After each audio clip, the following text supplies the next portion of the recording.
Welcome, travelers, to the Willow Archives Podcast. I'm your host, Robin Willow, and this podcast is where I introduce you to the characters, the cities, and the hidden corners behind the creation of the Candlelight Contracts book series. Some episodes will walk through the world itself, other episodes will meet the people living inside it. Many of the episodes I share my experience writing my first fantasy novel series and the ups and downs that come with it. Today I'm joined by my co-host Gretchan Winterlock, one of the characters in the book series. Gretchan, would you mind introducing yourself? Yeah. My name's Gretchan. I run an inn called the Drowned Fish Tavern. And when I'm not there, I'm here keeping Robin from spoiling the book series and burning down the archives. Again. That only happened once. Twice, actually. It happened twice. The second time barely counts. I didn't even get arrested for it. Only because you threatened to write the captain of the guard out of the book. Well, that's all in the past. Now let's get on to the topic of the day.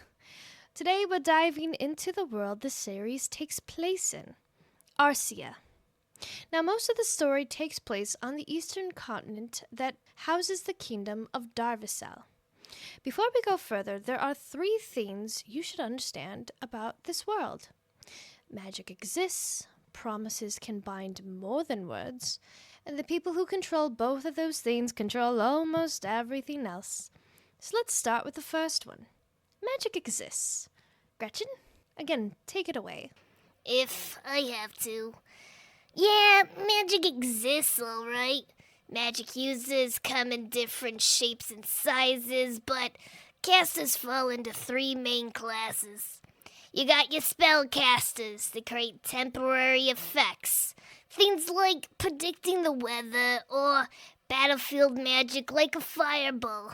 It's fast, direct, usually over just as quickly as they start. Then you got enchanters, people who place lasting magical effects onto objects. Things like a lantern that never burn out. Useful, expensive, usually takes time and resources to make properly. Then you got inscribers, who assign attributes to written language using a special medium. Things like making a feather weigh a ton, or a bucket feel lighter when you carry it. The work tends to last longer than a spell, but not as long as like a full enchantment. And then there's one other class, but we're not getting into them today. Here's the important part. Magic isn't some all-powerful force. It has rules, regulations, limits. You might be able to use magic to predict the weather, but you can't use it to change someone's will. That's right. We'll have a future episode that dives into the magic aspect of the world, including the different creatures, origins, and the caster classes. Now, as you travel through the world, there's something else you should know. Promises are dangerous. You can ask... Stop! Don't be throwing in spoilers. I'll take it from here. Promises are not always just words. Sometimes they become something more. There are all types of creatures, especially bad ones, that will form a contract with you on just spoken word. And some people don't even realize they've made one until it's already binding. Typically, a contract doesn't change what you're allowed to do. It changes what the world expects you to become. It changes your course in life, and there's always a heavy cost with it. As you can imagine, the most powerful people in Arceeya are the ones who can control both magic and contracts. Now, you can't control people making promises. That would strip them of their free will. But you can control magic. And more importantly, who's allowed to use it? Now, magic's not necessarily forbidden, but using it without permission is. In Arceeya, there's a religion known as the Church of the Living Tree, and its angels are the ones officially allowed to perform magic. There are a few exceptions, but not many. The church also established the magic schools in Darvasal. They're the only places where people can legally learn how to use magic, if they're chosen, that is, by the High Council. But just between you and me, even if I were chosen by those tree lovers, I wouldn't step anywhere near them. Speaking of the High Council, each major city in Darvasel has its own branch of the Church of the Living Tree overseeing it. And they don't just oversee worship, they maintain networks of observers throughout the kingdom, watching for unauthorized magic users. We have all sorts of names for those stitches. Tree rats, root sniffers, tree eyes, but mostly we just call them the Watch. Now, that might sound scary, but most people don't actually live in fear of the Watch. Most folks see them as the ones who stop wrongdoers from using magic to hurt others. Or at least that's their working narrative right now. Most people living in Darvasel will never actually meet the High Council because most people don't use magic. But they do interact with the systems it built. Orphanages, public kitchens, healing houses, final rites, civic records, blessings for ships before they leave harbor. These are just a few of the ways the Church of the Living Tree shows up in everyday life. Most people in Darvasel grow up with the tree keepers around whether they mean to or not. People rely on the church so heavily, it's become the very structure that governs the people. Which is part of why they're trusted with something as serious as magic. Now, how do citizens of Darvasel actually live under these rules? Well, to see how all that works in practice, you don't start in a sermon hall, you start in a city. Drovehaven.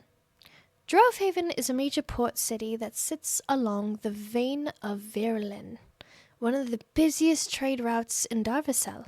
Oh, Drovehaven, my city. Messy place. Loud. Smells like salt half the year and fish the other half.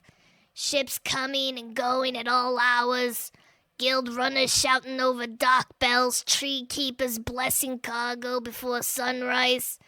But the people, they have a way of making you feel alive. Even when the city's trying its best to wear you down, it's nothing that a good mug of ale and good company can't fix. You learn how Darvasel works pretty quickly there. And most people learn what matters and what doesn't, and how to build a life under the rules. Like rule number 1. Never, and I mean never, get caught doing magic. This rule doesn't really affect the regular folk because most people don't know how to use magic. And most don't even have the means to get magic items. Those who are richer, they have time, they have money to get themselves in sticky situations. But if you're rich enough, you can pay off the watch or even the church anyways. Rule number 2. Never make a promise that you can't keep, and never accept help that you can't pay back. Most folk rely on each other for help. It's common practice that if someone helps you, you need to return the favor. When something is given freely, something must eventually be returned freely. I'm not saying equal, I'm not even saying immediate, but intentional. If you don't intend on paying those debts back, you can bet the world will find a way to make you. Now, those are promises that we make to others. But what about the promises we make to ourselves? A promise to self or a promise to calling? These are harder to keep track of, and can be harder to deliver on too. Because of this, the people of Darvasel are not faint-hearted. They do as they say, and they don't hold back. They tell you what you think. They're honest folk. They speak into the world what they intend to do. But not every person follows the rules. Some people wake up and find they're already trapped by their words and actions. And the story we're telling will focus on these people. And one of their stories starts not in Drovehaven, but it begins in a much smaller town, a place called Greenest. Greenest is a port town to the south of Drovehaven. It's connected by a freshwater river called the Southern Wash. The difference between a big city and a small town is anonymity. Every little thing you say and do, it's seen by everyone. And when something strange happens there, people notice. Next time, we'll be meeting someone who didn't grow up expecting to cross paths with contracts or the tree keepers. Someone who woke up in Greenest already caught inside both. And someone who didn't get to choose which promises matter. And that is all we have for today. Until the next record is unsealed, stay curious.